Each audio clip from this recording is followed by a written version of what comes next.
Okay, the first question is how long does it take someone to get over an addiction? That's a great question. So how long does it take someone to get over an addiction? I would say it depends, right? So when we look at like addiction, and we look at addiction as like an illness and or a brain disease, what happens is there's structural changes in the brain after someone becomes addicted to a substance. Now, the brain itself, it is a phenomenal organ. It's also a very fragile organ, but it's also a really resilient organ. And so I would say, depending on the length of someone's use history, depending on the amount of a substance someone was using, depending on the substance that a person was using, right? And like for marijuana, for instance, like how much, how often, how long they've been using it, when they started using it, right? We could talk about how the brain is more vulnerable during its developing years, right? You know, mostly those years being the most vulnerable between ages 15 and 21. All of those things need to be taken into consideration when we talk about how long it could take for someone to heal from an addiction. Like when we think about addiction as a disease, and we use the disease model to explain addiction, there's many different treatments for it, and there's many different ways someone can be in recovery from addiction and heal, right? So there's the physical that can happen, right? Someone who goes into treatment, maybe they go to a rehabilitation center, right, where they receive medical and emotional support for their addiction. So once the body starts to detox from the substance that someone's putting into it, that begins the healing process. Once that individual has remained abstinent from that substance for a period of time, the brain can begin to heal itself and return to normal levels of dopamine, serotonin, other neurotransmitters that may have been impacted from the substance use that person engaged in, right? And then there's the emotional part, right? So many people will say addiction is a biopsychosocial illness, right? It has biological negative consequences. It has social negative consequences. It has emotional negative consequences, right? And so through things like therapy, joining a good recovery program, that time it takes to heal could happen for years, right? And it's very likely for that individual, for them to remain healthy,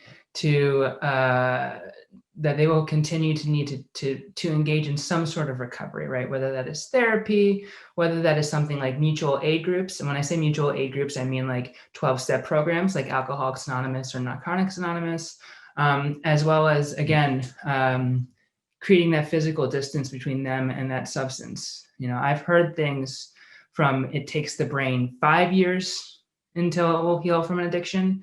I've heard 10 years. And I think, you know, the answer really is we are just starting to figure out, right, what that healing process can look like, and really brain science in general. So I think we have a lot to learn as a society to really get a great understanding of how we can help people who struggle with addiction, and how long that recovery process will look like. But it's not just, you know, it's not just the physiological impact that addiction has on us, it's also our social impact and the emotional impact and our mental health, right? And so that's, you know, that's a complex healing process, and for each individual, it's going to take time. The second question is, do people become addicted because of mental health issues? That's a tricky one, right? So we know that about roughly 50% of individuals with severe mental health illness also struggle with substance use and substance abuse. You know, I think it's, for some people, it's the chicken or the egg, right? Do people use substances to cope with their mental health? and the symptoms of their mental health, like anxiety, right? When we talk about marijuana, you'll hear a lot in the news or information out there about marijuana is a a treatment for anxiety, even though that hasn't been proven, right? Or is it because of people's substance use, does that increase their mental health symptoms? Like going back to marijuana, right? Like we know that marijuana can increase someone's anxiety while they're under the influence. Also, we know that someone who struggles with anxiety, who's coping to use marijuana, right? When they're not using marijuana, their anxiety continues to get worse, and it's not really treating the root of the issue. So they're very intimately linked. And I think that there's a lot of misinformation out there around marijuana as a treatment for anxiety, as a treatment for depression. And we just necessarily don't have all the answers. We don't have all the answers. And I think that people want to believe that marijuana can be a treatment for those who struggle with mental health, although that hasn't been proven yet, and especially with adolescents. Yeah.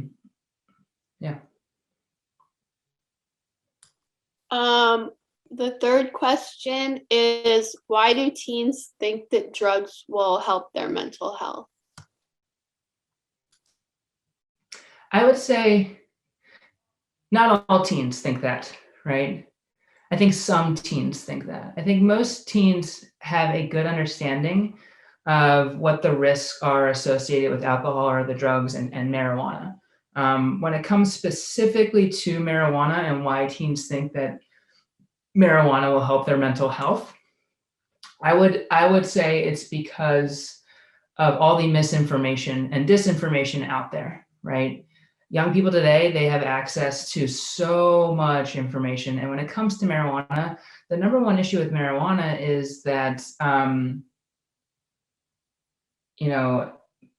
people believe that it's a harmless plant. And so when the perception of risk with use of marijuana goes down, which it has, right? So when perception of risk goes down, we see a little increase in use. And I think teens today who are experiencing high levels of anxiety or experiencing depression, who have tried maybe other medications, or maybe they haven't tried medications, but they hear that marijuana is going to be a solution for them, right? I think they reach for it because they're stressed. There's a lot of pressure. There's this idea that everyone's doing it, and that's not necessarily true at all. And so they think this plant can do something for them that when it comes down to what a physician's going to say or what the Journal of American Medical Association is going to say is like, we know that there are other ways to treat anxiety and depression. It's cognitive behavioral therapy, SSRIs, medications, other things that we can do to help teens who are struggling with mental health that teens might not know are resources to them. And so when that misinformation goes around about marijuana, that it can help your mental health, that it can help you chill out or it can help with your anxiety, I think teens want to take care of themselves and want to be healthy, and that misinformation leads to an unhealthy choice.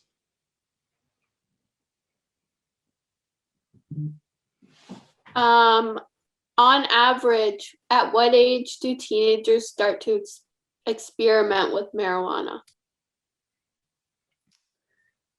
My least favorite word is experiment, right?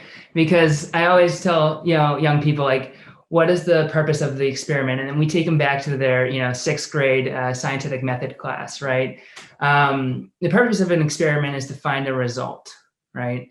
And when it comes to experimenting with marijuana, what if the result is, oh wow, I really like how this makes me feel, right? That can lead down to the road where there's repetitive use and negative consequences, and then for the future potentially develop into an addiction. But to answer your question, most young people will graduate high school without ever using marijuana, right? So about 65% of 12th graders have not used marijuana in the past year, and that's in 2020 data, right? So the majority of young people don't experiment with marijuana. The majority of young people make healthy choices when it comes to marijuana. On the flip side, though, right, we're not hearing about that, at school, or that's not something that gets discussed versus like if you find out someone gets in trouble for using marijuana, or if you find out someone is using marijuana, that's more likely to be gossiped about, right? And so that perception that, kids are going to use it anyway, that it's going to happen, or they're going to engage in use, is not actually true. Most kids will graduate high school without using marijuana. But what this comes down to, right, is we have a silent majority of young people making healthy choices, right? And a loud minority of young people who might be engaging in risky behaviors like marijuana use or alcohol use or other drug use. So most young people won't use marijuana or experiment with marijuana. They make the healthy choice not to. How common is it for teens to use marijuana? Not as common as people think. So when we look at general marijuana use during the past year in 2020, about 35% of 12th graders engaged in annual use of marijuana, 28% of 12th graders used marijuana, and 11% of 8th graders used marijuana. So again, the majority of young people don't use marijuana and make healthy choices when it comes to marijuana use. Is there any way to help a friend stop using marijuana? This is probably the most common question I get from young people.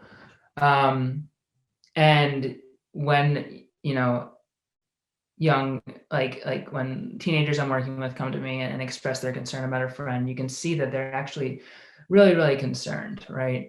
They've recognized that their friend's marijuana use is unhealthy and they're concerned about their use. And so what I would say to young people who are concerned about a friend and who want to have a conversation with their friend about their use is make sure you're staying healthy, right? Make sure you're making the healthy choice to not use marijuana.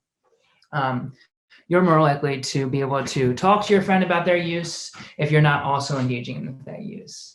Additionally, right, it can be really stressful when someone you care about is, in trouble, so make sure you're getting support, right, from your parents, other adults that you trust in your life, other friends that may have the same concerns. If other friends have the same concerns that you do about this individual's use, I always say there's power in numbers, right? So talk to your friends about your other friends' use and say like, hey, like, should we have a conversation with them? I'm concerned about them. And so if you are to go to that individual together, right, there's two takes on their use and two people expressing their concerns. When you express concern, if you do, make sure it's compassionate, make sure it's in a non-judgmental way. Point to the way it has impacted your relationship. I don't get to see you we don't get to rock climb anymore, or like I don't even get to see you at practice. You don't want to hang out with anymore because you'd rather be using marijuana, and I miss you, right? So really like talk to why you're expressing your concern, and that's coming from a place of like love and compassion and care. One thing that's very, very important is if you're concerned about a friend and about their substance use, specifically about their marijuana use, never talk to them while they're under the influence. Make sure that they are not under the influence of that substance. Make sure that you know that you are not the cause of it, and that you can't control it, and also that like it's not your job to cure it, right? So I'm a licensed clinical social worker. I've been working in the field of addiction for over 10 years now. And I've realized that, even with my experience, I can't help everybody. And that, I want to say that to young people too, like, even if you're concerned about someone, express your concern, do so in a way that is non-judgmental, compassionate, but know that ultimately you don't need to take everything on. And what I'd really say, right, what's super, super important, if you're really concerned about somebody and you don't see their behavior changing, talk to a trusted adult in your life, right? So, and talk to them and say, I'm concerned about my friend and I want them to get help. And together, you might be able to get that individual some help that they need. And that's a hard place to be. But even if that friend doesn't want to receive your help, if they ever do get help down the road, right, and for their substance use, for their marijuana use, when they do get into recovery, if they do, right, and the first person that they might think of is, hey, like, it was my friends that saw this in me and said something, and they really care about me, and that's what real friendship is about. So know that there's a way to have the conversation compassionately, not judgmentally. You don't have to do it alone. Get a trusted adult involved, and make sure that you are staying healthy and talking about like the stress that it's causing you in your life, and you are making healthy choices.